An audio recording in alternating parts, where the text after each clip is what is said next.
Thank you everyone for joining us today. For our fireside chat, services aligned to the real world, how to deliver support that meets today's business demands. My name is Lauren Frazier. I'm the Vice President of Marketing here at Astreya, and I appreciate everyone taking the time to join us for our session as we explore the shift from traditional IT support to a more holistic, experience-driven model. Joining me today are my panelists of experts.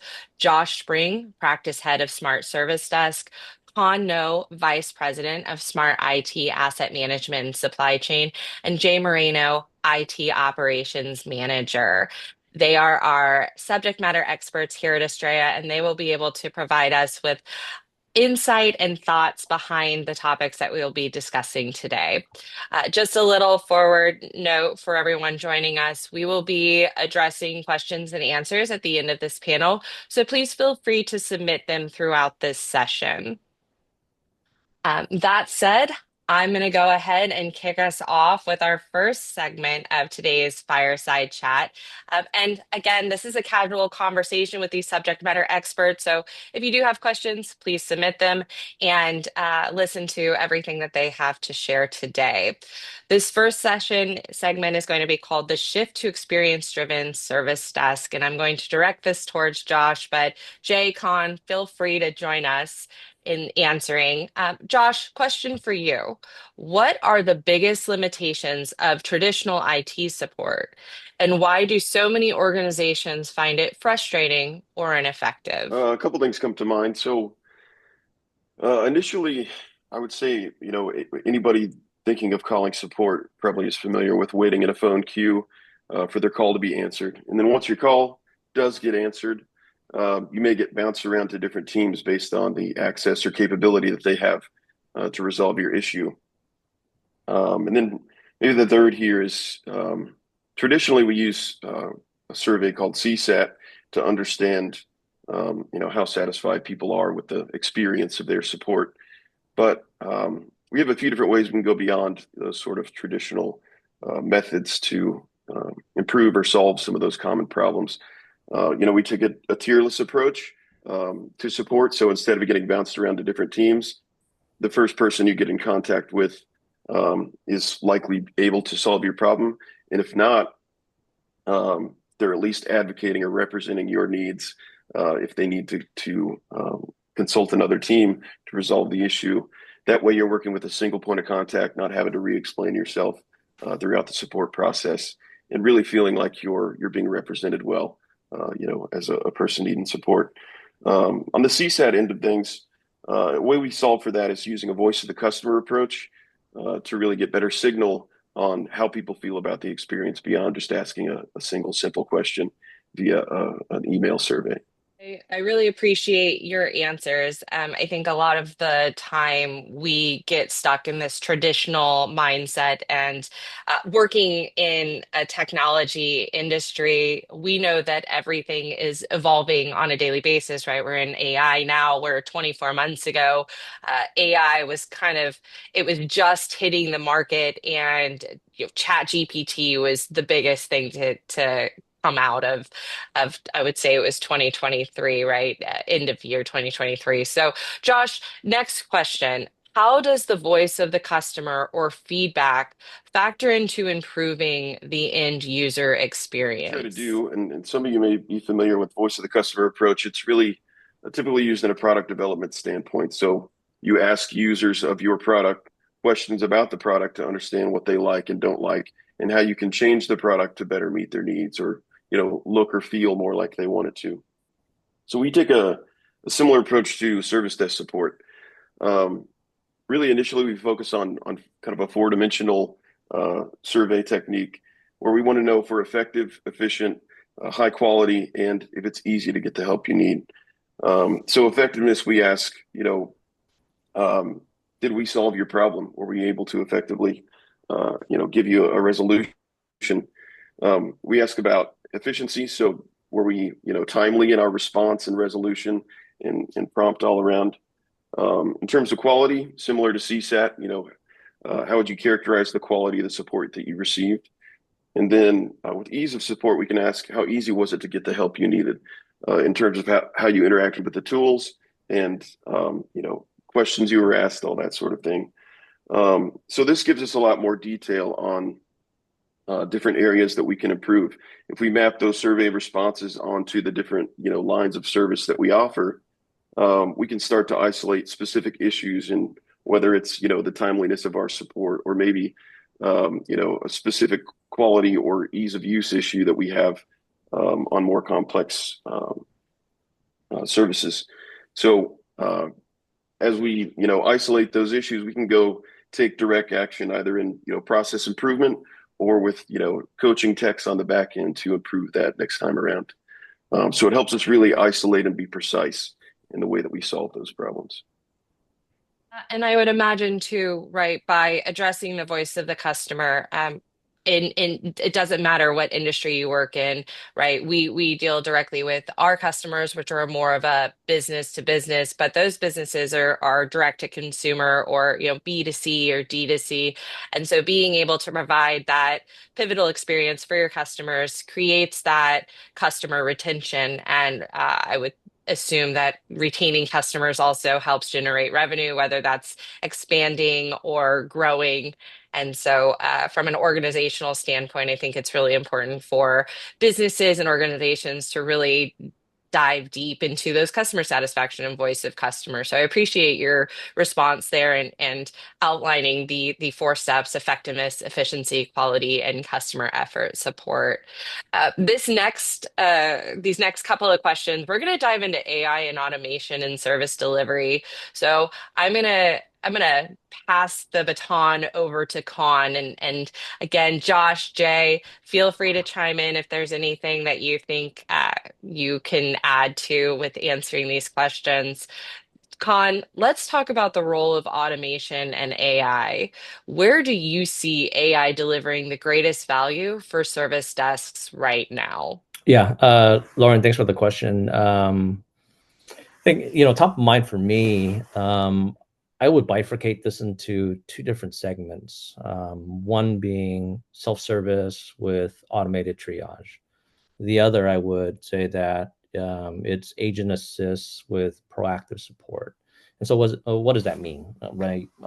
So from a self-service perspective, if you look at several implementations that we help clients with, is, for example, ServiceNow Lighthouse, where the user can go into ServiceNow, be able to access what hardware and software entitlements that they're entitled to, and get help from a chatbot, which can assist the users on making service requests, check any refreshes that they're going to be eligible for, automatically create any service requests that they may have on the machines, but they could also be able to chat with the chatbot to see what type of other issues that they have been experienced or may be experienced based on the failure logs that we have been capturing as it relates to the machine.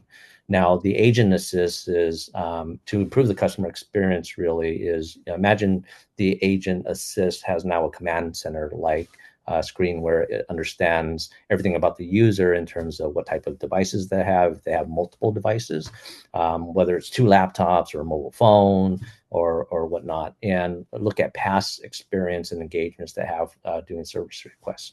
What the user sentiment was in terms of was it ease of, were they happy with the last service? Did they have any complications or delayed in services? So it really gives the agent, from an assist perspective, is be able to proactively provide them better service, quicker service, but much more efficient service too as well.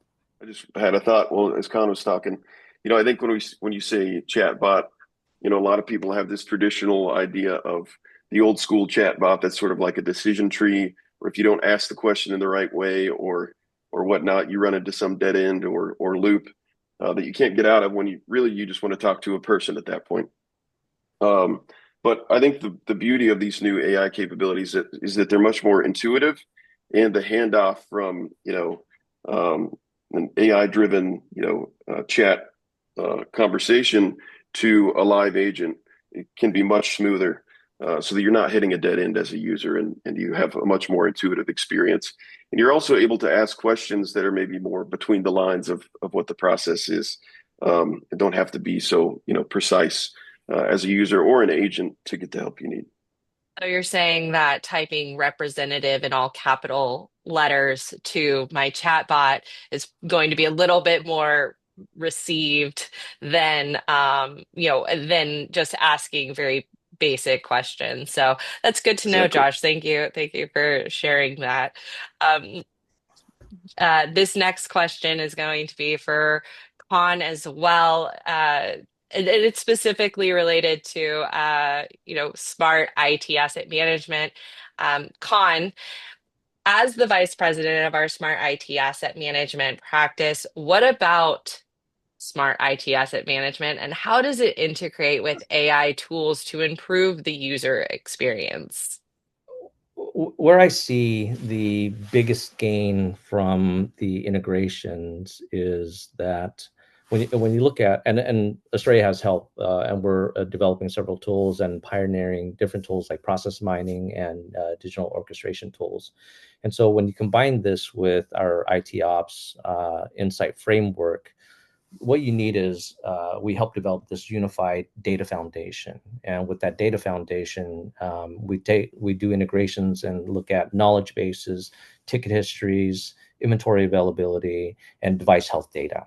And what that does is that it assists the agent and makes this data set available in terms of predictive maintenance, proactive maintenance, where the AI models understands the patterns and the device performance. So rather than waiting at the end of a cycle that says, hey, your fixed cycle is 2 years from now to get refresh, based on the characteristics of how the device is performing, they may get a device early here to keep them productive, right? Goal is to keep the user productive. And so when you look at these predictive maintenance and proactive maintenance, it really minimizes the downtime. But as an agent assist, like for example, when a user calls in, the agent understands the experiences the end user has been with requests. And so you get a happy face based on the past user experience. So the user doesn't have to type all caps representative, right? You understand what issues that they're experiencing and how to remediate that further. Oh, I really appreciate the depth you went into that answer because I think a lot of people look at the end of life for devices and their answer is oftentimes let me donate it to Goodwill or let me throw it away. And there are other options out there. So just for everyone in the audience, Khan will accept these devices and figure out how to recycle them. Isn't that right, Khan? There you go. I just joke. All right. So this next portion of our fireside chat, we're going to actually dive into real world examples and best practices. Again, with this audience joining us today, we are sure that you experience a lot of the common pain points that people across, whether it's technology or nonprofits or education, all suffer a lot of the similar pain points as it relates to service desk or asset management. So I'm going to direct this question to Jay. Jay, you are often boots on ground when it comes to engaging with our customers as the operations manager. Can you share some real world examples of organizations that transitioned from a purely reactive IT model to a more proactive AI driven model? And what has changed in their operations and user satisfaction? Right. That's a great question, and feels good sitting with the heavyweights here, Josh and Ken, as they bring a lot of good points in this conversation. But I want to go back to what Josh just mentioned about better data insights, as this is one of the things I've targeted with one company we helped previously, specifically issues on IT support backlogs and repetitive issues. They have this rigid IT support structure, and most of the time they are really reactive in addressing problems. So along the way, I focus on three specific practices on helping this business get away with those situations while bringing value on data visibility, understanding where to start, and what really needs to address immediately. So, first one amongst these practices is problem management. Leveraging predictive analytics, it allowed us to identify patterns, address root causes, and even forecast future support loads. Another practice would be event management. It also works hand in hand by using tools like observability to monitor thresholds, giving us early indications of any potential issues because by addressing this early, we prevent escalations and maintain a smooth operation. So these practices, I believe, complement with each other as it allows us to effectively tackle challenges based on the data we've gathered. Now, when it comes to adapting to proactive support, change management stands out as the most critical aspect for me because preparing for IT changes isn't just about transitioning. Key factors like communication, thorough training, and ongoing support are the ones that really brings value on this conversation. So as we help this company incorporate these methodologies on their IT support, it actually opened them up into understanding how they can leverage being proactive in issues and getting ahead on data as we help them to stabilize the business and, of course, the support teams. I really love that example and how you're able to tie it to an organization that we have worked with. And as I mentioned before, right, that working smarter, not harder, being able to predict and prevent ahead of time is really important, I think, for ensuring that customer success.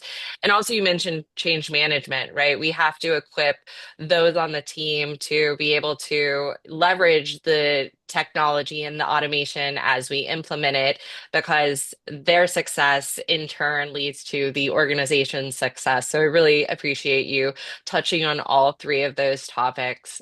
Jay, follow-up question to that. How did this shift impact the service desk metrics, such as cost, resolution times, and user satisfaction? Um, so shifting to proactive ID model has a significant impact on metrics like cost, resolution time, and user satisfaction.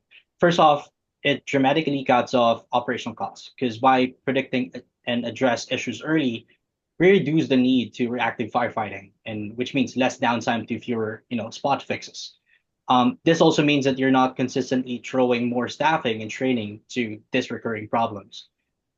Next one would be resolution times. And, it could improve because you're catching issues before they become critical, and that directly boosts user satisfaction when users don't have to deal with, constant disruptions and they feel more supported. In short, the proactive approach creates a more efficient support structure that saves money, improves service quality, and at the very end, makes the end users happier. I really appreciate you talking to some of those points, and shameless plug for the Astreya marketing team. We have launched an ebook with an ROI calculator that actually can help our audience members gain more insight and calculate some of that ROI as they look at service desk. So just be on the lookout for that. That is something that we're going to be sharing at the end of this. And I wanted to let the audience know that we have created something that can act as an assist as you're trying to figure out your cost, resolution time, and lead to greater revenue gains. So this next question is going to actually be open to the panel. I've got a couple of just panel questions as it relates to the future of IT services. So to all the speakers, in the next 2 to 5 years, how do you envision AI tools evolving? And what should companies do right now to prepare for a more advanced automation? I'll take that one. So I see a lot of things changing in the next few years here. So the big thing here is ITAM asset data. It's going to continue feeding our AI models, making them smarter, making them more efficient. And these models will continue as this shift from reactive problem management into proactive problem management, especially in the areas of tier zero support and tier one support. And so, for example, if you have like the routine task, like checking hardware, software entitlement, requesting for returns, or checking where my hardware is with tracking information, these AI models can feed directly with APIs into FedEx to see where it is, when it's going to land, if there's going to be potential issues with it arriving to the end user. And so from an agent assist is that from a command center perspective, as we discussed earlier in the conversation, is that the agent has all this information about the user sentiment, user experience, the type of issues it have. So really it improves the customer experience. And so what that really means is that with all this information and refinement and continue fine tuning the model too, it's really a great opportunity for organizations to upskill and refine their employee base too as well. So take it as an opportunity to really upskill your employee base to learn more, to solve complex issues, learn more about prompt engineering. And so as your team develops these additional skills, it's about now engineering further solutions and further refining the model to improve the service quality. Okay, Josh, Yeah, Jay, any thoughts? I kind of want to add to that. I think there's a big shift in as we develop that additional skill set. Also, the tools and what those tools are capable of is radically shifting quickly. There's new releases of ChatGPT or Gemini, on a weekly or bi-weekly basis at this point. So this shift to like agentic browsing, so you can, tell this AI model to go browse up a bunch of information for you and even take actions on your behalf in a web browser. I think we'll also start to see that shift more into the operating system so that within your operating system, you can tell an agent to go do things on your behalf. So it creates this sort of co-pilot mode where, end users will likely have the capability of, asking this, AI agent or bot to do things on their behalf. And it'll be interesting to see how we can integrate that into support to, instruct those AI agents to go do things on our behalf, not just in a browser, but also in an operating system. Yeah, and I'm actually going to do a shameless plug too as well. So Astreya has this great process mining tool and digital orchestration tool, and so as part of the agentic workflows today is that we understand what the process is going to look like from a process mining perspective, and then we start developing digital solutions that's just going to help the agent orchestrate the process. For example, like if a user wants a return, they understand how to automate that process without the agent involvement too as well. Love the shameless plug, Con. Thank you. And all I keep thinking as we're looking at the AI evolution in the next couple of years, the thought that comes to mind is so long as Skynet does not become self-aware. So as long as we are training our AI to work for us and enhance the user experience, I think I'm a proponent of leveraging that as well. There's some really cool tools out there, especially from a marketing lens. So I appreciate you all sharing that insight. One more question for the panel. Are there any common mistakes you see companies making when they jump into automation? And what are some best practices to avoid them? Go on that first, Lauren. I think what a lot of companies fails to have is having a clear objective as they jump into automation without really identifying what specific problems are they trying to solve or what measurable, metric or goals you're trying to achieve. As it would cause a lot of big issues. So you have to identify where automation can bring most value for you. It's either reducing manual effort, improving accuracy, or maybe even saving cost. So there's a lot of study to make, and there's a lot of planning. But I'd like to also hear something from Josh because I know he had a lot of experience on this AI automation as well. Yeah, I mean, it's easy to get excited about the hype in AI, like, hey, let's go buy this cool tool, and then we'll figure out what to use it on. But I think that planning phase and like isolating exactly what problems we need to fix, and also leaning into testing to make sure that like this thing works how we want it to and isn't going off the rails at any point, so we can maximize that capability and user adoption, as we roll these things out. Because we don't just want to slap on a bunch of cool bells and whistles to our service. We want to make sure they're solving problems in a practical manner and that they seamlessly integrate with the environment that they're going to work in, instead of just kind of buying into the hype and throwing it out there for people to either love or hate. Yeah, I think that's exactly the point, Josh. I think, one mistake that I've seen organizations do, and we've worked with several organizations now to help them refine their automation path as well. And so don't go into automation for the sake of automation. And so, organization needs to take a step back and understand and standardize the process. Understand the 80 and 20%, right? What are the routine tasks? Leave the more complex, nuance issues for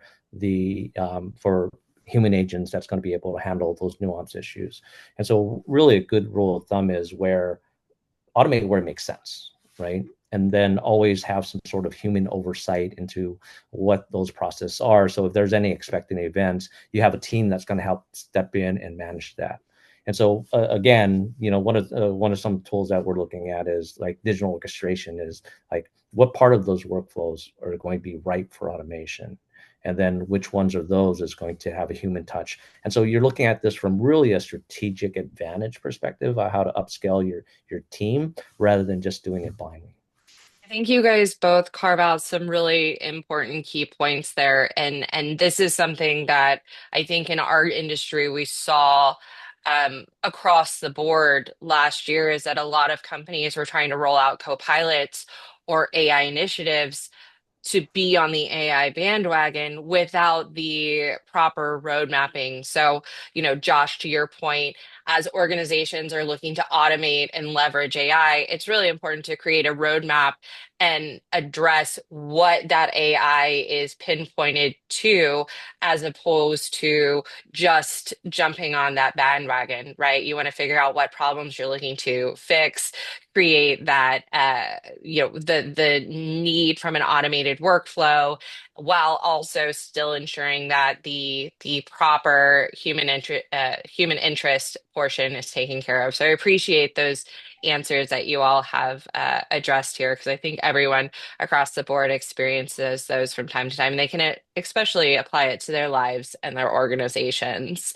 So we are just at time. So I'm going to go ahead and take these next couple of questions that we received from the audience and address them to the panel. Question number one: with the advent of AI, popular support frameworks like ITIL is impacted quite heavily. How do you see this evolving? Yeah, I can take that one. Yeah, this is an interesting concept. I think, a lot of the ITIL framework and processes will probably kind of remain intact. All those things continue to exist in some form. But really, it's the shift from, the reactive approach to all these things and how do we integrate them and perform them with people, to how do we proactively address incidents and requests and problem management, and change management and strategic planning and continuous improvement. Like, these all just shift into how do we integrate technologies in a cooperative effort with people to solve for these same old problems. I don't think the problems go away, but how we solve them and what tools we use obviously continues to evolve. Jay, Khan, do you have anything you want to add to that before I move on to the next audience question? No, I think Josh nailed it, right? So ITIL process framework is still going to remain. I think what we're going to find is that there's going to be continuous adoption of service innovation towards the back end of the ITIL process too, as well, right? Is continuous innovation, put that back into the loop for service design and measuring the service sustainability of executing those service innovations. Perfect. Well, I appreciate you all chiming in. Next question. Again, this is the panel. Cybersecurity risks tied to IT assets are growing, and this actually might be more towards you, Khan. What role should IT asset management play in securing the enterprise, and where do most companies fall short? Yeah, and I think that's a great question. Now, we do have, as managing IT assets here from an ITAM perspective, one of the things that we actually look for is constant monitoring of that device. When the user last logged in, if there's any unmanaged devices in our network, when was the last time that the device had any patches done to them too as well. And so when we talk about earlier device health and device monitoring, these things feed into our security posture. And with our security posture is that how do we proactively manage these these problems from occurring, or potentially any violations of security is when it comes in, and our security teams constantly monitors that with endpoint software, security software on the back end, and we continue to isolate those types of issues, and then also defining what zero trust networks are as well. So we're doing least privilege to zero trust. To add to that, I think just the simple kind of fact of making sure that we're aware of any legacy hardware and configurations, because as I think a lot of people know, a lot of threats come through some sort of legacy hardware configuration that has a loophole that nobody's solving for anymore. And those things become a risk to the environment. So making sure that we're aware of all those legacy assets and getting them out of here as quickly as possible to minimize any threat to the organization. And Lauren, I would also add to that too as well, is both from a hardware and software perspective too as well. Great tools is really asset and software discovery models too as well, understanding both what hardware is on the network that's unmanaged and proactively get those back into compliance, and then software asset discovery models on software too, as well as what software is installed on what machines, and is it actually provisioned as probably under the company policy, and remediate those too as well. I really appreciate you all being able to answer that question from our audience. I think you add a lot of insight into, the process as it relates to cybersecurity, because devices hold a lot of proprietary information, and we certainly don't want anything to get out or get into the wrong hands. So it's great to hear that. Especially here at Astreya, we have a system and process in place in order to ensure that things are protected for our organizations that we work with. Next question for our panel. I've talked a lot about the end user experience, but not every end user is a customer. Sometimes that customer is your employee. So this is going to maybe be targeted towards Jay and Josh. Employees get frustrated with long wait times for IT support. How does your service desk model improve response times and enhance the user experience? Um, yeah, I think two things there. Is the adaptation to the other tools and opening up other mediums like chat is what Josh mentioned could help lessening the amount of wait time that the users have to wait when they try to reach for support. And the second one is the proactive model and the tierless support, which basically means proactive is your team is equipped with skills and knowledge base already in terms of what are the issues that they might arise, and what are these issues that these end users have been getting. Um, you know, the the big part there is making sure that your teams has the better insights on what's coming, which plays about the event management as well. So I think that plays around a good role in terms of the user experience. But Josh, feel free to add up there on what you think. Yeah. Yeah, I think those are great. I think another piece is, the forecasting support load. Might seem like a simple thing to do. We're just looking at a trend line and seeing if it's going to be, up or down or straight in the future. But what it does is allow us to plan our capacity for future cases. So if that trend line keeps going up and we're taking on more and more support load, we're going to make sure that we have the people and our resources to sustain a high level of responsiveness and capacity to manage that load in the future. I think just to kind of add a point to the chat-based support pieces, the reason we lean into chat is not necessarily because it's the easiest all the time. Sometimes it's easier just to pick up the phone if you're going to get an answer right away. I totally get that. But it definitely lends itself to automation very easily, as far as integrating, ways to automate either self-help or self-service pieces of support. But it's also asynchronous. So if I shoot off a chat to support, I'm willing to wait a few minutes to get a response back because I can continue working. I'm not just hanging on the phone, kind of interrupting or disrupting my workflow. And that works on the support end of things too. We can wait on a user to respond to our chat because we can continue doing other things. But it's definitely a little bit more optimized for responsiveness than old school email, where you're kind of emails get buried in an inbox and you might get to it later in the afternoon versus within an hour or so. So yeah, a couple of reasons that we lean into chat support. It really helps just with that balance of responsiveness and flexibility for both the user and support team. I think both of you bring up a really good point too, right?